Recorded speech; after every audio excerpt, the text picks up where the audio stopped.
What I've found dating non-Western women is that they give the man respect, but they give the man guidance he may not have. They lead their men in the direction they want them to go, and when the man starts walking, they follow them. They aren't dominating. They guide, and the man pushes forward, leaving an easier oath for the wife and kids to better follow, as it should be. I've worked with many South Asian people. The women are not to be messed with, especially when it comes to protecting their man and family, but that does not mean they actually lead. They are balanced in their relationships. In the East, no women will say my money, your money, or ask a question about what you are bringing to the table. Once you are married, you are equal, and every woman wants the husband or head of the family to lead. He is the captain, and they respect that. In the West, it is sad to say that women go with heavy baggage, solo moms with few children, and expect a provider. This is rare in the East. In every Eastern society, men are considered powerful and protect the family. If any threat comes, he is at the front line protecting his family. Women expect that. Women should not feel humiliated or helpless. Even if the husband perishes, the husband wants the wife and children to survive. This is the noble idea practiced in the East. Even when the husband comes after work, he is fed well with the children and the wife takes the rest. It may look wrong, but they are proud of it. When they go to bed, the wife will control and she will execute the plan, how to spend the money, children's education, and the rest. This is how the East works to keep the culture, society, and religion intact. Society expects this from both. This is why marriage and happiness are still present there. Feminism is not independence and what you want. It should work for mutual benefit to find happiness. The failures are cruel, the isolation, and no one will be there to hold our hands. Bad behavior should never be rewarded. The modern woman's love for deserving something over earning something is exactly why these women suffer from a constant perspective of loss and trauma. They run away from the men who appreciate them and are rejected by men who know their own value. I am perfectly fine with this type of woman becoming a casualty of her own bad decisions. Her eventual unhappiness is one of the few things she has earned in her life. Ladies, you can't turn a bad girl into a good girl. Also, your past cannot be reversed for sure, and it does affect you. Also will come and haunt you every single time. Also, their past is finally coming back to haunt them, especially past encounters and down-low cheating on their current or previous partners.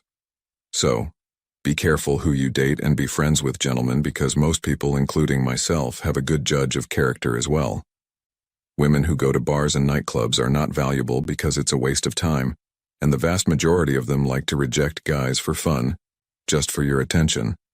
I am not going to waste my hard-earned money on women, plus I don't take rejection too well. I rather meet women on social media for free, and online dating apps for a monthly fee especially. Save more money, fellas, for it reveals everything about them. Also, you cannot fake forever. Eyes, energy, images, and tears don't lie. What the hell is wrong with American women? If you are not a good woman, then leave us men alone and let us men be happy and let us find women we love. Take responsibility for pushing men away with all your lists of needs and wants. You are at fault. Take accountability. Modern women need to change their attitudes and bad habits if they want to keep us. But honestly, it's too late. We men are fed up with the BS. We will find our happiness one way or another. Guys, what you need to understand is that most women are just doing whatever they can to ensure the money keeps coming in. If you think dating abroad is something that will find you a different kind of woman, think again. I've seen my fair share of real-life examples where women have conned men abroad. And I believe it's time to actually hear from guys who've moved abroad to find wives they can commit to.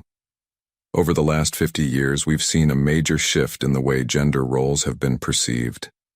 Very few people truly understand what each gender is naturally supposed to play for a meaningful, balanced life. With so many people confused about what they're supposed to do, ideologies such as those of the modern woman are bound to cause chaos in the natural order of how life was meant to be lived peacefully. For example, being chivalrous was meant to be a good thing.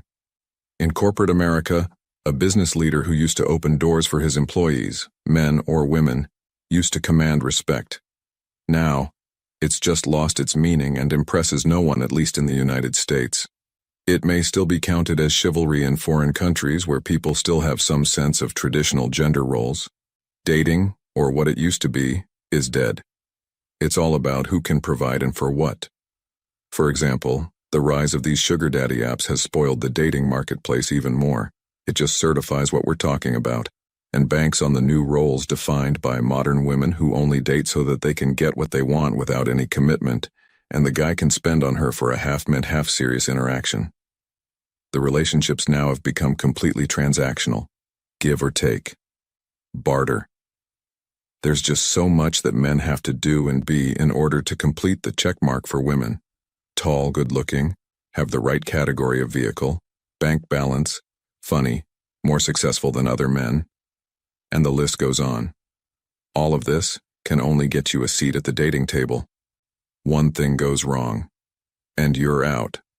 Women don't need men's help one day, until they need all our help, because we're supposed to provide for them. This varies from woman to woman, so it can get tricky for men to understand the dynamics. Men are constantly facing mind games to prove their worth to women, just so they can take a ride with successful men, and then dump them off for another. However, there are men who understand this, but most don't. Men who go abroad seem to have a better chance of winning this game because financially unstable women don't have the luxury to play these games. It's very important to understand that women in foreign countries aren't playing these games as much because their circumstances don't allow them to. The moment they're in a developed country, their thinking starts to change. Just be warned. What's clear to me is that Western society is lost and confused. The family unit has been destroyed because there's no concept of a family left anymore. I mean, Canada has a divorce rate of around 60%. I don't blame the men and women for this. I blame our society and the lack of a family culture. For what it's worth, women in the West need to do something and reflect on why more and more men are leaving for more traditional societies and women in the East, instead of raging and fuming at them, like the woman in the clip at the beginning of the video. Women need to realize that men will travel the world and find someone they like. If you've ever been to an Eastern country, or even a Middle Eastern country, you will come to realize that women truly hold power in relationships.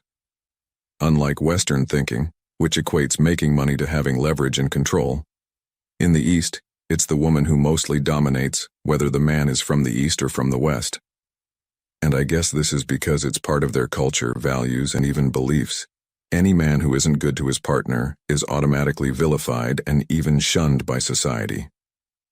So the assumption that women in the East are just pushovers is quite inaccurate, and frankly comes from Western people who have an agenda of their own.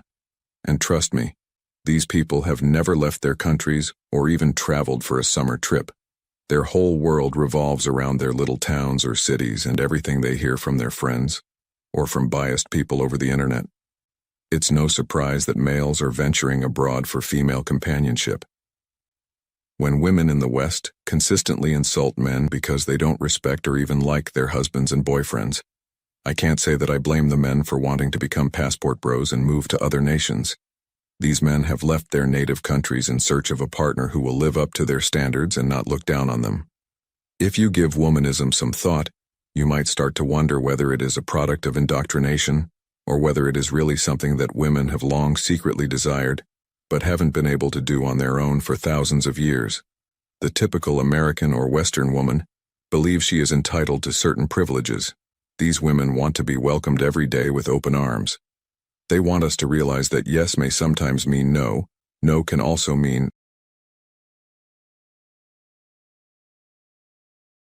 not yet, and vice versa.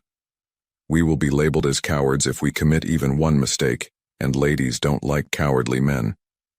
That is bad news, since it implies that the woman is no longer there. Any slip-up might result in assault claims. The bulk of American men have given up and switched to easier pursuits, including dating women from foreign countries, despite the fact that some have worked it out.